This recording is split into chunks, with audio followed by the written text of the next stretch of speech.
Assalamualaikum warahmatullahi wabarakatuh. Saya Bening dari kelas 10 IPA 2. Saya akan menjelaskan tentang pengertian dan sebagainya tentang bulu tangkis. Yang pertama ada pengertian bulu tangkis. Bulu tangkis atau badminton adalah olahraga yang termasuk sangat populer. Di Indonesia olahraga ini sangat populer dan para atletnya sering mencetak prestasi membanggakan hingga kelas internasional. Permainan ini terdiri dari dua kata, yaitu bulu dan tangkis. Secara harfiah, permainan ini bisa dilakukan dengan menangkis bola bulu menggunakan raket. Bolanya biasanya menggunakan kok yang memang terbuat dari bulu-bulu hewan unggas. Tangkis dimainkan sedikitnya oleh dua orang. Tujuan dari permainan ini adalah memukul kok hingga bisa melayang melewati net, kemudian jatuh ke lantai di area lawan agar terhitung sebagai poin. Bulu tangkis memang terlihat mudah dilakukan, tetapi olahraga ini butuh latihan, kerja keras tinggi, serta semangat agar bisa benar-benar bisa menguasainya. Selanjutnya ada sejarah bulu tangkis. Banyak yang berpendapat bahwa permainan bulu tangkis ini sudah ada sejak zaman kuno, yaitu 2000 tahun yang lalu. Ada pula yang berpendapat bahwa bulu tangkis sebenarnya berasal dari Tiongkok. Zaman dulu orang-orang Tiongkok memang sudah mempunyai permainan yang bernama jianzi. Aturan permainannya mirip seperti bulu tangkis yang menjatuhkan kok ke tanah di area lawan. Bulu tangkis modern konon merupakan hasil improvisasi dari permainan tersebut. Zaman dulu bangsawan pemilik istana badminton house mengadakan pertandingan yang sedikit dimodifikasi, yaitu memakai tali untuk membatasi tengah lapangan. Permainan ini kemudian berkembang sekitaran tahun 1850 dan orang-orang sekitar mulai menyebutnya badminton atau bulu tangkis. Jadi sebenarnya badminton itu merujuk pada nama istana Inggris yang mengadakan pertandingan di kala itu. Badminton mulai masuk ke Indonesia pada zaman penjajahan sekitar tahun 1930. Tetapi olahraga ini baru bisa berkembang di tahun 1997 atau setelah Indonesia merdeka. Sejak saat itu perkembangan badminton cukup pesat dan para atlet mulai bermunculan. Di tahun 1951 terbentuklah Persatuan Bulu Tangkis Seluruh Indonesia, yaitu PBSI yang menaungi aktivitas badminton di dalam negeri. Sampai sekarang badminton jadi salah satu olahraga kebanggaan Indonesia karena mampu bersaing dengan atlet-atlet mancanegara.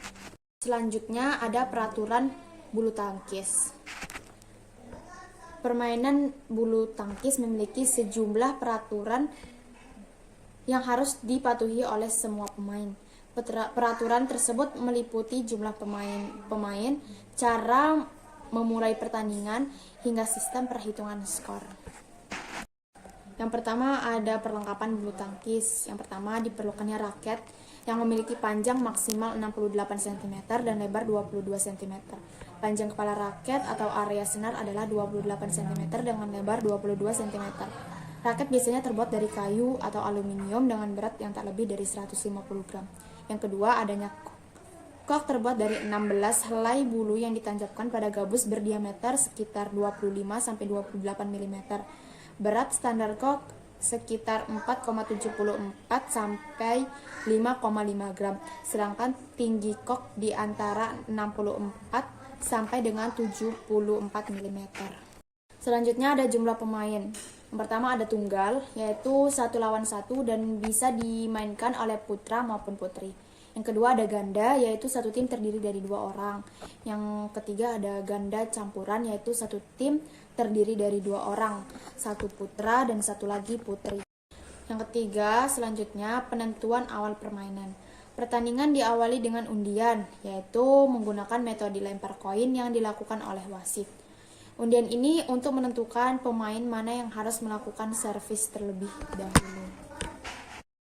Yang keempat, perhitungan skor. Penentuan kemenangan di olahraga ini menggunakan sistem the best for three, pemenang 2 babak. Jadi, permainan bulu tangkis bisa berlangsung sebanyak 2-3 babak. Apabila ada permainan yang memenangkan 2 set berturut-turut, babak ketiga tidak perlu dilakukan.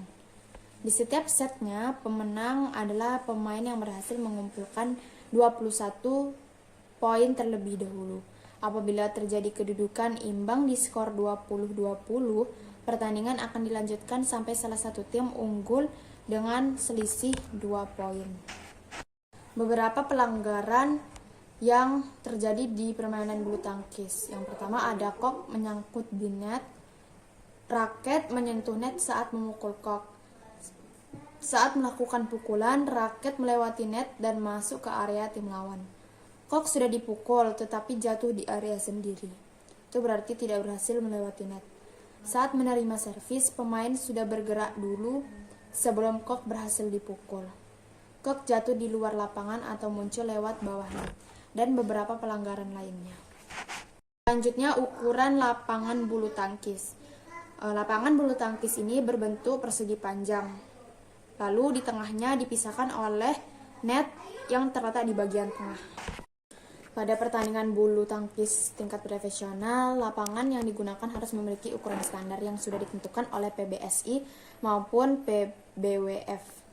Pertama ada ukuran lapangan standar PBSI, yaitu panjang lapangannya adalah 13,40 meter dan lebarnya yaitu 6,10 meter. Tinggi tiang net 1,55 meter. Ukuran lapangan standar BWF yaitu panjangnya 13,4 meter yang tunggal maupun yang ganda. Lebarnya 5,18 meter buat yang tunggal dan 6,1 meter buat yang ganda. Kemudian ada teknik-teknik dalam permainan bulu tangkis. Sama halnya dengan permainan atau olahraga-olahraga yang lainnya, bulu tangkis juga harus dimainkan dengan teknik-teknik tertentu. Salah satunya dengan cara memegang raket. Memegang raket juga mempunyai teknik-tekniknya. Teknik memegang raket sebagai berikut. Yang pertama ada teknik forehand. Teknik ini sama seperti ketika kita memegang benda pada umumnya. Tangan harus menggenggam pegangan raket, sedangkan telunjuk dan ibu jari membentuk sudut atau huruf V. Kedua ada teknik backhand, hampir sama dengan teknik forehand, hanya saja posisi ibu jari tidak bertemu dengan ujung jari lainnya, melainkan disejajarkan dengan pegangan raket sehingga mendekati telunjuk. Selanjutnya ada posisi badan atau sikap berdiri, yaitu stance. Sikap berdiri dalam olahraga ini membutuhkan keseimbangan. Sikap berdiri dalam bulu tangkis, yang pertama ada badan bertumpu pada kedua kaki. Kedua kaki dibuka selebar bahu agak ditekuk, bisa juga salah satu kaki ke depan dan yang lainnya sedikit ke belakang. Lalu tangan agak diangkat dan ditekuk sehingga raket sejajar dengan dada atau kepala. Yang selanjutnya ada kerja kaki atau footwork. Bulu tangkis menuntut para pemainnya untuk bergerak lincah dan cepat. Karena itu kerja kaki ataupun footwork punya peran yang sangat penting di dalam permainan. Kaki tidak hanya untuk memposisikan badan, tetapi juga jadi tumpuan sekaligus pusat keseimbangan tubuh. Yang selanjutnya ada servis bulu tangkis. Servis artinya memukul kok untuk memulai permainan. Kok yang dipukul harus mengarah pada area lawan dan melewati net, sehingga teknik servis sendiri ada 3 macam, yaitu ada forehand pendek, forehand tinggi, dan backhand. Selanjutnya ada cara-cara untuk memukul koknya. Teknik memukul dan mengembalikan serangan kok bisa bermacam-macam. Setidaknya ada 5 jenis yang patut kita ketahui. Yang pertama ada lob, yaitu teknik dilakukan dengan cara memukul kok agar bisa terbang setinggi mungkin dan jatuhnya di belakang garis lapangan area tim lawan. Yang kedua ada drop shot, bertujuan untuk mematikan pergerakan lawan. Yang ketiga ada drive, yaitu pukulan yang mendatar. Yang keempat ada netting, agar bertujuan agar kok jatuh tepat di net setelah berhasil melewatinya. Yang kelima ada smash, yaitu jenis pukulan yang bertujuan untuk menyerang sekaligus mematikan gerakan lawan. Baiklah, cukup sekian penjelasan dari saya. Assalamualaikum warahmatullahi wabarakatuh.